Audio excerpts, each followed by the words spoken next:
कब्रिस्तान से आई सनसनीखेज खबर। प्यारे दोस्तों, अस्सलाम वालेकुम। आप देख रहे हैं इरफानी वर्ल्ड यूट्यूब चैनल और मैं हूं मोहम्मद इरफान, झारखंड। दोस्तों, कब्रिस्तान से एक ऐसी हैरत अंगेज सनसनीखेज वाकया सामने आया है दोस्तों, जिसको सुनने के बाद आपके रोंगटे खड़े हो जाएंगे।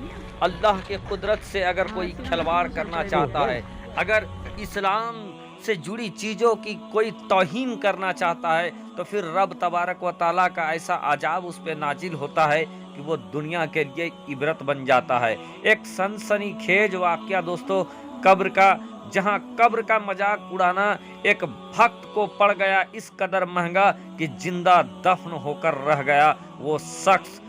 क्या है पूरा वाकया दोस्तों, कैसे एक जिंदा इंसान कब्र में दफन होकर रह गया, सनसनीखेज वाकया आपके सामने रखने जा रहे हैं। तो दोस्तों, मजबूत दिल वाले ही इस वीडियो को देखें। प्यारे दोस्तों, अजीजा ने मिल्लत इस्लामिया, इस्लाम से जुड़ी चीज़ों का जिसने भी मजाक उड़ाया है, कुरान मुकद्दस की बेहुरमती किया है, या रब्बुल जलाल के निजाम से खिलवाड़ करने की कोशिश किसी ने किया है, वो उसके ऊपर रब तबारक व तआला का ऐसा अजाब उतरा है कि वो जमाने के लिए इबरत बन गया है। इसी तरीके का एक इबरतनाक वाकया आपके सामने पेश करने जा रहे हैं दोस्तों, बहुत तेजी के साथ। 3 दोस्त थे, इनके अंदर बहुत ज़्यादा मोहब्बत था दोस्तों कि अचानक से एक दोस्त की मौत हो जाती है।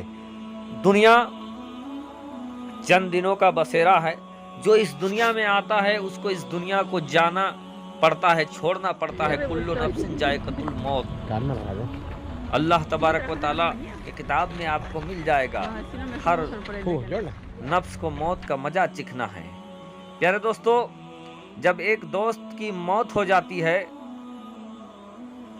तो दोनों दोस्त काफी रंजीदा होते हैं, काफी गम में रहते हैं, काफी टेंशन में रहते हैं। दोस्तों, जिंदगी भर तीनों दोस्त एक साथ रहे थे, लेकिन अचानक से जब एक दोस्त की मौत हो जाती है, दोनों दोस्त मायूस हो जाते हैं। मौत की वजह बताया जाता है दोस्तों, आपसी रंजिश में उन्हीं के परिवार वालों में से किसी ने उनके एक दोस्त को जान से मार डाला था, और उसी दोस्त की कुछ दिन पहले शादी होने वाली थी, लेकिन शादी से पहले ही उसकी मौत हो गई। अब उसके घर में शादी की सहनाई की जगह पर मौत का सन्नाटा पसर गया था।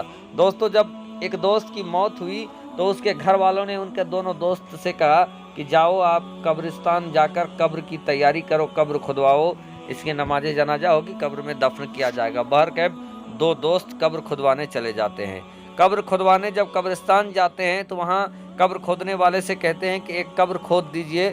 कुछ ही देरी के बाद एक कब्र खुद जाता है। एक कब्र मुकम्मल होने के बाद जिसने कब्र खोदा वो शख्स कहता है कि मैं बहुत थक गया हूँ, अब मैं ऐसा करता हूँ, थोड़ा अपनी झोपड़ी में जाके मैं आराम कर लेता हूँ, जब जनाजा आ जाए तो आप मुझे इत्तला दे दीजिएगा, मैं यहाँ पर आ जाऊँगा।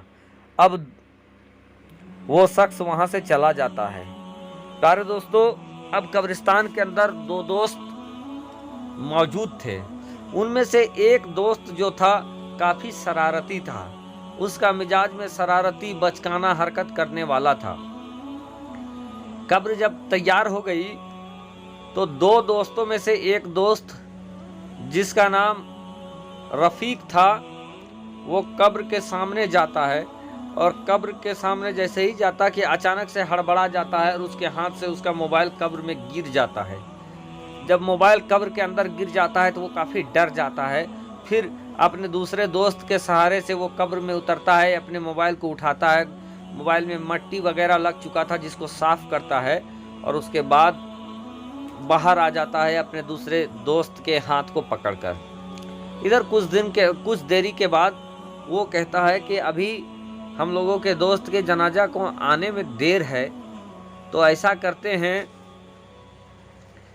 कि सब कोई कहता है कि कब्र का जो वक्त होता है काफ़ी कठिन होता है, और आखिरत के मंजिलों में कब्र का जो मंजिल है वो नहायत ही कड़ा होता है। तो आखिर जब कब्र में दफन किया जाता है लोगों को तो क्या होता है, मैं इसको देखना चाहता हूँ। तो ऐसा करता हूँ, मैं कब्र के अंदर चला जाता हूँ, तुम इसमें स्लेब रख दो, मिट्टी डाल देना, और फिर थोड़ी देर के बाद मैं कब्र से बाहर निकल आऊँगा। रफ़ीक ने जब ऐसी बात कही तो उसके दूसरा दोस्त कहता है, नहीं मैं बिल्कुल ऐसा नहीं करूँगा, मेरे दोस्त का जनाजा आने वाला है और हम लोग यहाँ मिट्टी मैयत में आए हैं और तुमको कब्रिस्तान के अंदर भी शरारत सूझ रही है। रफ़ीक कहता है, नहीं मैं ऐसा करना चाहता हूँ, और अगर तुमको लगता है कि ये मैं शरारत कर रहा हूँ तो मैं तुमको ये कहता हूँ कि ये मेरी ज़िंदगी का आखिरी शरारत होगा। आज के बाद मैं कोई शरारत नहीं करूँगा, मुझे कब्र में जाने दो, मैं देखना चाहता हूँ कि आखिर कब्र के अंदर होता क्या है। वो काफ़ी जिद करने लगा। उसका दोस्त उसको फटकारता रहा कि नहीं ऐसा नहीं करो, ये गलत है, ये कुदरत के निज़ाम में छेड़खानी है और कुदरत के निज़ाम में जो छेड़खानी करता है उसका अंजाम भी दर्दनाक होता है। लेकिन रफ़ीक एक न माना। बाद में उसका दोस्त तैयार हो जाता है कि अच्छा तुम इतना जिद कर रहे हो तो चलो तुम कब्र में जाओ, मैं ऊपर से स्लेब लगा देता हूँ। बहरकैफ रफ़ीक अपने मोबाइल के साथ कब्र के अंदर चला जाता है। इधर एक एक करके उसका दोस्त कब्र के ऊपर स्लेबें रखने लगता है, पत्थर रखने लगता है। पत्थर जब रख लिया तो वो पूछता है, क्या मैं इसमें मिट्टी भी डाल दूं? अंदर से रफ़ीक आवाज़ करता है, मेरे दोस्त अगर तुमको लगता है तो मिट्टी भी डाल दो। बस क्या था, उसके दोस्त ने ऊपर से मिट्टी डाल दिया, कुछ मिट्टी। अब 5 मिनट 10 मिनट के बाद अकेले वो कब्रिस्तान में बच गया था, उसको अजीब लगने लगा। वो अपने दोस्त को मैसेज करता है कि अब काफ़ी वक्त हो गया है, क्या मैं स्लेब हटाकर तुमको निकाल लूँ? मैसेज करता है, कोई जवाब नहीं आता है। फिर 1-2 मिनट के बाद फिर मैसेज करता है, फिर जवाब नहीं आता है। जब जवाब नहीं आता है तो डायरेक्ट वो कॉल कर रहा है। वो मोबाइल उठाता है और रफ़ीक को कब्र के अंदर कॉल करता है। कॉल करता है तो उसको ये आवाज़ आती है कि आप जिस नंबर को डायल कर रहे हैं वो नंबर अभी स्विच ऑफ है। अब वो काफ़ी हैरत में पड़ जाता है कि या अल्लाह, अभी बात हो रही थी, अभी क्या हो गया? अब क्या था कि वो दौड़ा दौड़ा जाता है और कब्र से पत्थर हटाना स्टार्ट करता है। लेकिन पत्थर हटाना चाहता है लेकिन पत्थर दस से मस नहीं होता है, काफ़ी परेशान होता है। अभी उसने उसी पत्थर को एक अकेले रखा था, लेकिन जब हटा रहा है तो पत्थर हट नहीं रहा है।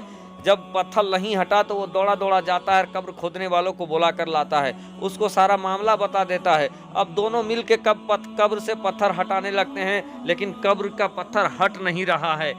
ये परेशान हो जाते हैं। जब काफ़ी वक्त हो जाता है तो रफ़ीक के घर वालों को वो फ़ोन करता है कि रफ़ीक ने ऐसा ऐसा काम किया और कब्र के अंदर वो चला गया।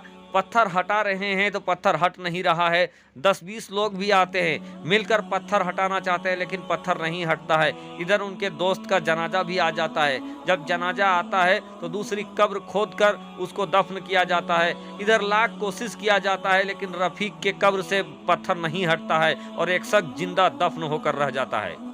प्यारे दोस्तों, मजहब इस्लाम कोई खेल तमाशा नहीं है, और जो मजहब इस्लाम को खेल तमाशा बनाना चाहता है वो खुद दुनिया के लिए इबरत बन जाता है। और इस वाक़ये में दोस्तों, जिसने कब्र की मंजिल का मजाक उड़ाना चाहा, जो कब्र के अंदर जिंदा दाखिल हो गया, फिर रब तबारक व तआला का ऐसा सजा आता है दोस्तों कि वो उसी में दफन होकर रह जाता है, और कब्र का मजाक बनाना उसकी ज़िंदगी की आखिरी भूल बनकर रह जाती है। शुक्रिया, आदाब।